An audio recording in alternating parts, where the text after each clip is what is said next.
I want to read a story to you today. This is dedicated to Caden, and it's the Velveteen Rabbit.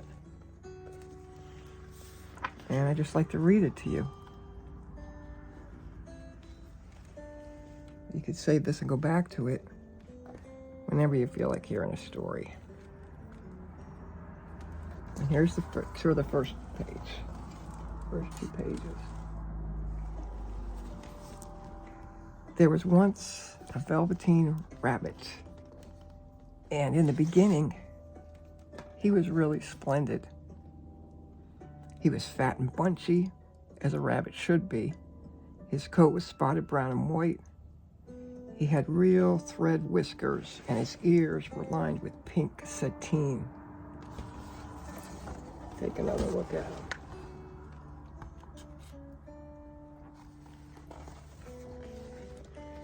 I may have to turn the camera this way so you could see the book better.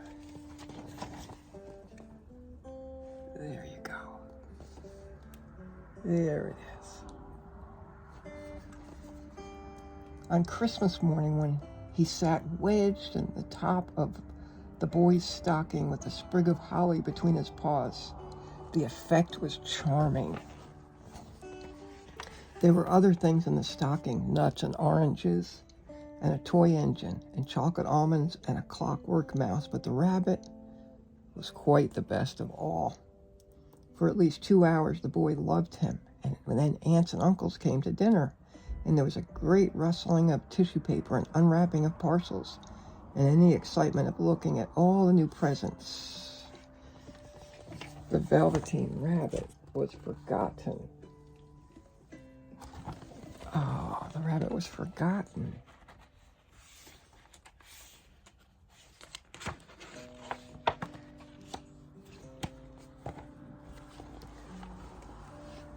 For a long time, the rabbit lived in a toy cupboard or on the nursery floor, and no one thought very much about him. He was naturally shy, and being only made of velveteen, some of the more expensive toys quite snubbed him. The mechanical toys were very superior and looked down upon everyone else. They were full of modern ideas and pretended they were real. The model boat, who had lived through 2 seasons and lost most of his paint, caught the tone from them and never missed an opportunity of referring to his rigging in technical terms.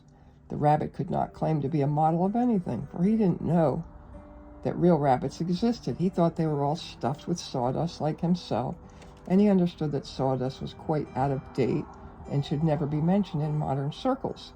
Even Timothy, the jointed wooded lion, who was made by the disabled soldiers, should have had broader views, but put on airs and pretended he was connected with government. Between them, all the poor little rabbit was made to feel himself very insignificant and very commonplace, and the only person who was kind to him at all was the skin horse.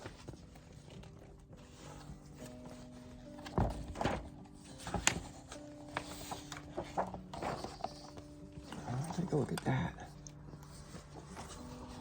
The skin horse had lived longer in the nursery than any of the others. He was so old that his brown coat was bald in patches and showed the seams underneath, and most of the hairs on his tail had been pulled out to string bead necklaces. Well, this reminds me of a giraffe that I am aware of.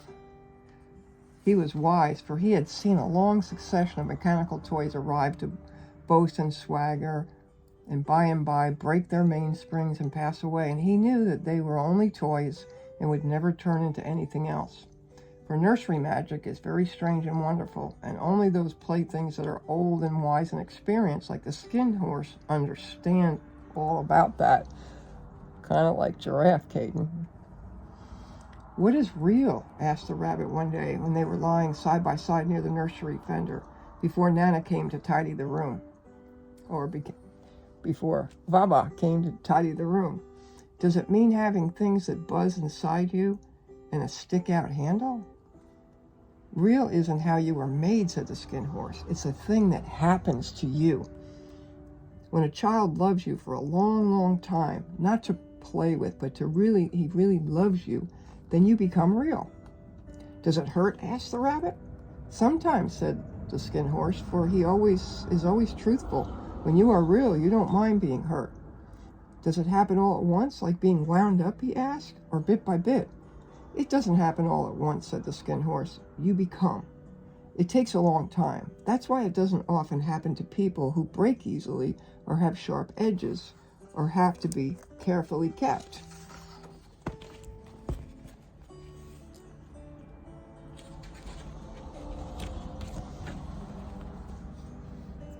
Generally, by the time you are real, most of your hair has been loved off, like giraffe, and your eyes drop out, and you get loose in the joints, like giraffe, and very shabby, like giraffe.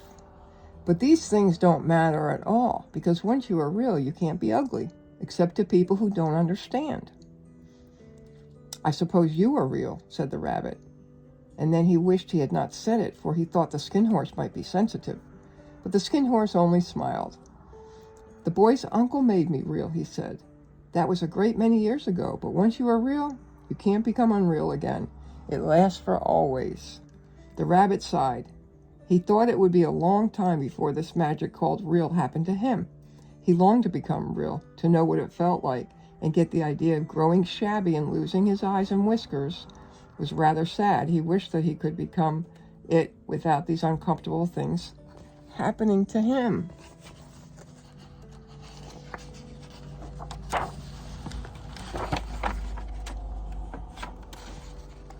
Now, there was a person called Nana, kind of like your Baba, who ruled the nursery. Sometimes she took no notice of the playthings lying about, and sometimes, for no reason whatever, she went swooping about like a great wind and hustled them away in cupboards. She called this tidying up, and the playthings all hated it, especially the tin ones. The rabbit didn't mind it so much, for wherever he was thrown, he came down soft, like giraffe. One evening, when the boy was going to bed, he couldn't find the china dog that always slept with him. Nana was in a hurry, and it was too much trouble to hunt for china dogs at bedtime, so she simply looked about her, and seeing that the toy cupboard door stood open, she made a swoop. Here, she said, take your old bunny. He'll do to sleep with you. And she dragged the rabbit out by one ear and put him into the boy's arms. And that night, and for many nights after, the Velveteen Rabbit slept in the boy's bed, like giraffe. At first, he found it rather uncomfortable, for the boy hugged him very tight, and sometimes he rolled over on him, like giraffe. And sometimes he pushed him so far under the pillow that Rabbit could scarcely breathe. And he missed, too, those long moonlight hours in the nursery when all the house was silent, and his talks with the Skin Horse.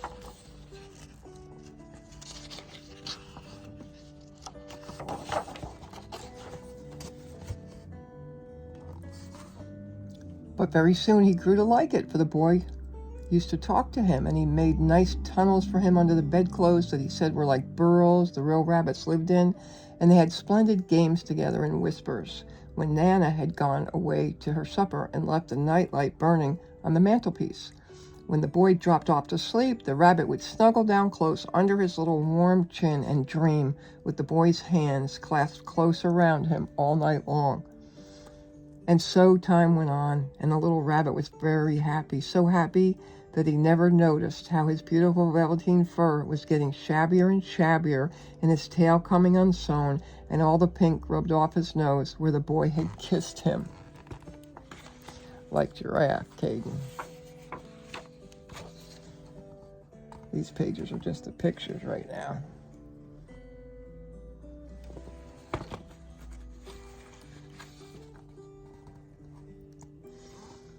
Spring came, and they had long days in the garden, for wherever the boy went, the rabbit went too. He had rides on the wheelbarrow and picnics on the grass, and lovely fairy huts built for him under the raspberry canes behind the flower border.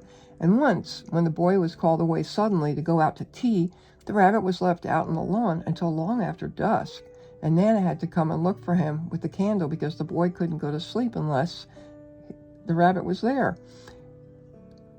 He was wet through the dew and quite earthy from diving into the burrows the boy had made for him in the flower bed, and Nana grumbled as she rubbed him off with the corner of her apron.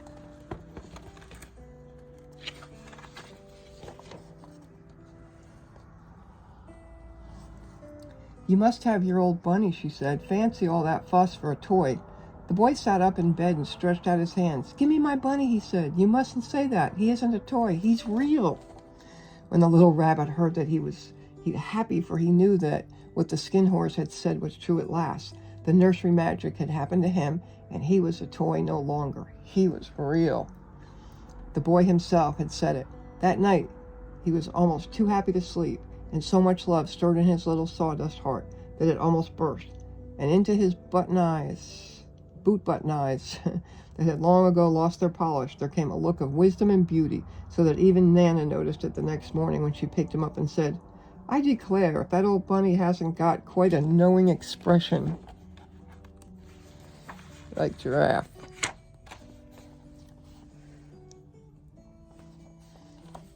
That was a wonderful summer. Near the house where they lived, there was a wood. Means the woods. And in the long June evenings, the boy liked to go there after tea to play. He took the Velveteen Rabbit with him before he wandered off to pick flowers or play at brigands among the trees. He always made the rabbit a little nest somewhere among the bracken where he could be quite cozy, for he was a kind-hearted little boy and he liked Bunny to be comfortable. One evening, while the rabbit was lying there alone watching the ants that ran to and fro between his velvet paws in the grass, he saw two strange beings creep out of a tall bracken near him. It was out of the woods and branches. They were rabbits like himself, but quite furry and brand new. They must have been very well made, for their seams didn't show at all, and they changed shape in a queer way when they moved. One minute they were long and thin, and the next minute fat and bunchy, instead of always staying the same like he did. Their feet patted softly on the ground, and they crept quite close to him, twitching their noses, while the rabbit stared hard to see which side the clockwork stuck out, for he knew that people who jump generally have something to wind them up. But he couldn't see it. They were evidently a new kind of rabbit altogether. They stared at him, and the little rabbit stared back, and all the time their noses twitched. "Why don't you get up and play with us?" one of them asked. "I don't feel like it," said the rabbit, for he didn't want to explain that he had no clockwork. He didn't have moving parts to help him move.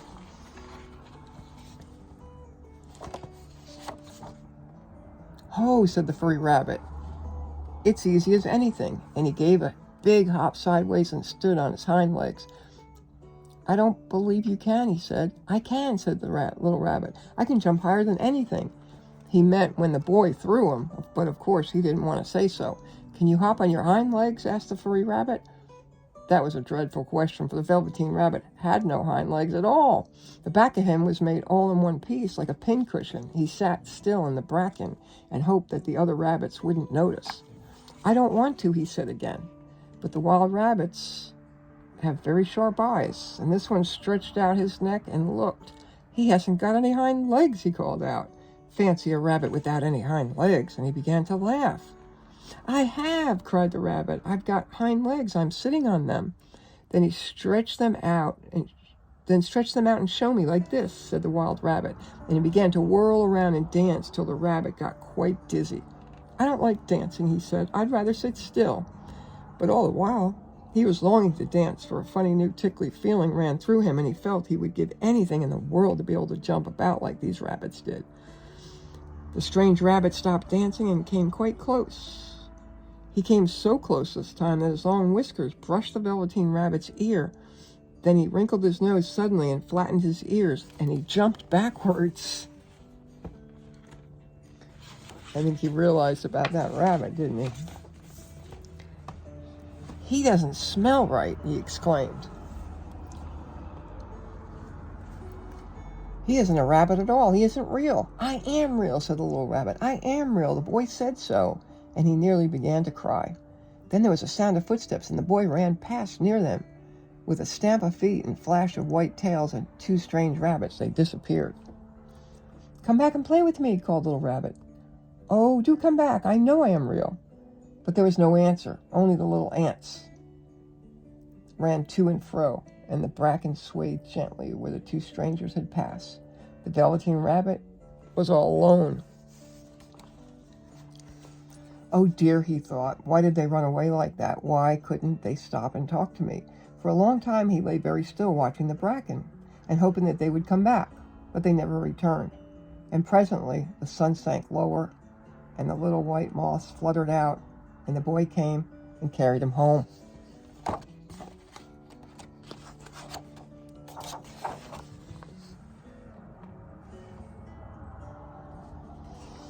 Weeks passed and the little rabbit grew very old and shabby, but the boy loved him just as much. He loved him so hard that he loved all his whiskers off, and the pink lining to his ears turned gray, and his brown spots faded. He even began to lose his shape, and he scarcely looked like a rabbit anymore, except to the boy. To him, he was always beautiful, and that was all the little rabbit cared about. He didn't mind how he looked to other people because the nursery magic had made him real. And when you are real, shabbiness doesn't matter. And then one day, the boy was ill. His face grew very flushed, and he talked in his sleep. And his little body was so hot, and it burned the rabbit when he held him close. Strange people came and went in the nursery, and a light burned all night. And through it all, the little Velveteen Rabbit lay there, hidden from sight under the bedclothes, and he never stirred, for he was afraid that if they found him, someone might take him away. And he knew that the boy needed him. It was a long, weary time, for the boy was too ill to play, and the little rabbit found it rather dull, with nothing to do all day long, but he snuggled down patiently and looked forward to the time when the boy should be well again, and they would go out in the garden amongst the flowers and the butterflies and play splendid games in the raspberry thicket like they used to. All sorts of delightful things he planned. And while the boy lay half asleep, he crept up close to the pillow and whispered them in his ear. And presently the fever turned, and the boy got better. He was able to sit up in bed and look at picture books while the little rabbit cuddled close at his side. And one day, they let him get up and get dressed.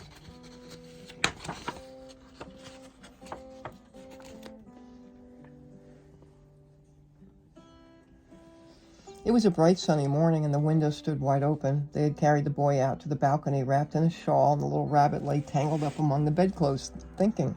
The boy was going to the seaside tomorrow. Everything was arranged, and now it only remained to carry out the doctor's orders. They talked about it all while the little rabbit lay under the bedclothes with just his head peeping out, and listened. The room was to be disinfected, and all the books and toys that the boy had played with in the bed must be burnt. Hooray, thought the little rabbit. Tomorrow we shall go to the seaside. For the boy had often talked of the seaside, and he wanted very much to see the big waves coming in and the tiny crabs and the sandcastles. Just then Nana caught sight of him. "How about this old bunny?" she asked. "That?" said the doctor. "Why, it's a mass of scarlet fever germs. Burn it at once." "What? Nonsense. Get him a new one. He mustn't have that one any more." And so the little rabbit was put into his sack with the old picture books and a lot of rubbish and carried out to the garden behind the fowl house. That was a fine place to make a bonfire. Only the gardener was too busy then to attend to it. He had the potatoes to dig and the green peas to gather. But next morning, he promised to come quite early and burn the whole lot. That night, the boy slept in a different bedroom, and he had a new bunny to sleep with him. It was a splendid bunny, all white plush with real glass eyes, but the boy was too excited to care much about it. For tomorrow he was going to the seaside, and that in itself was such a wonderful thing that he could think of nothing else. And while the boy was asleep, dreaming of the seaside, the little rabbit lay among the old picture books in the corner behind the fowl house, and he felt very lonely. The sack had been left untied, and so by wriggling a bit, he was able to get his head through the opening and look out. He was shivering a little, for he had always been used to sleeping in a proper bed, and by this time his coat had worn so thin and threadbare from hugging that it was no longer any protection to him. Nearby, he could see the thicket of raspberry canes growing tall and close like a tropical jungle in whose shadow he had played with the boy on the bygone mornings. He thought of those long sunlit hours in the garden and how happy they were, and a great sadness came over him. He seemed to see them all pass before him, each more beautiful than the other. The fairy huts in the flower bed, the quiet evenings in the wood when he lay in the bracken and the little ants ran over his paws, the wonderful day when he first knew that he was real. He thought of the skinned horse, so wise and gentle, and all that he had told him. Of what use was it to be loved and lose one's beauty and become real if it all ended like this? And a real tear, trickled down his little shabby velvet nose, and it fell to the ground.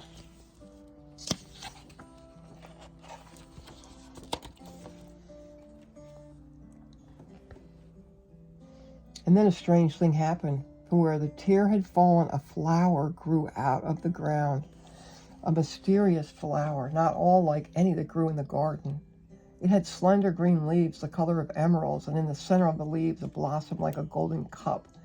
It was so beautiful that the little rabbit forgot to cry and just lay there watching it. And presently the blossom opened, and out of it there stepped a fairy. She was quite the loveliest fairy in the whole world. Her dress was of pearl dewdrops, and there were flowers around her neck, in her hair, and her face was like the most perfect flower of all. And she came close to the little rabbit and gathered him up in her arms and kissed him on his velveteen nose that was all damp from crying. "Little rabbit," she said, "don't you know who I am?" The rabbit looked up at her, and it seemed to him he had seen her face before, but he could not think where.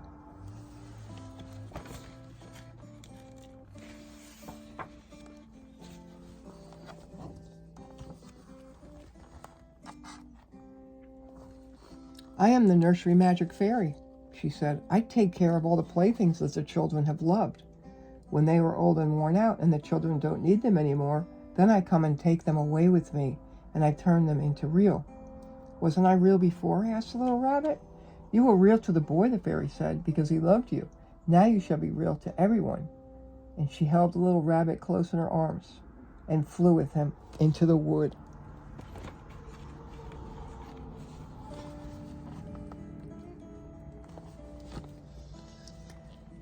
It was light now, for the moon had risen. All the forest was beautiful, and all the fronds of the bracken shone like frosted silver in the open glade between the tree trunks. The wild rabbits danced with their shadows on the velvet grass. But when they saw the fairy, they all stopped dancing and stood around in a ring to stare at her. "I brought you a new playfellow," the fairy said. "You must be very kind to him and teach him all he needs to know in Rabbitland, for he is going to live with you forever and ever." She kissed the little rabbit again, put him down on the grass. "Run and play, little rabbit," she said. But the little rabbit sat quite still for a moment and never moved. But when he saw all the wild rabbits dancing around him, he suddenly remembered about his hind legs, that he didn't want them to see that he was made all in one piece. He did not know that when the fairy kissed him that last time, she had changed him altogether. And he might have sat there a long time, too shy to move, if just then something hadn't tickled his nose, and before he thought what he was doing, he lifted his hind toe to scratch it. And he found that he actually had hind legs. Instead of dingy velveteen, he had brown fur, soft and shiny. His ears twitched by themselves, and his whiskers were so long that they brushed the grass. He gave one leap, and the joy of using those hind legs was so great that he went springing about the turf on them, jumping sideways and whirling around as the others did. And he grew so excited that when at last he did stop to look for the fairy, she had gone. He was a real rabbit at last at home with the other rabbits.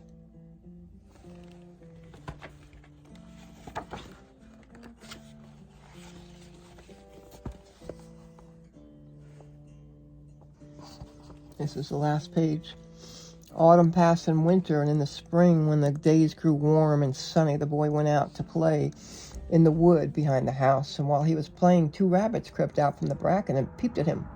One of them was brown all over, but the other had strange markings under his fur, as though long ago he had been spotted, and the spots still showed through. And about his little soft nose and his round black eyes there was something familiar, so that the boy thought to himself, "Why, he looks just like my old bunny that was lost when I had scarlet fever." But he never knew that it really was his own bunny, come back to look at the child who had first helped him to be real. So, Caden, we dedicate that Velveteen Rabbit story by Marjorie Williams to Giraffe today. I hope you enjoyed the story.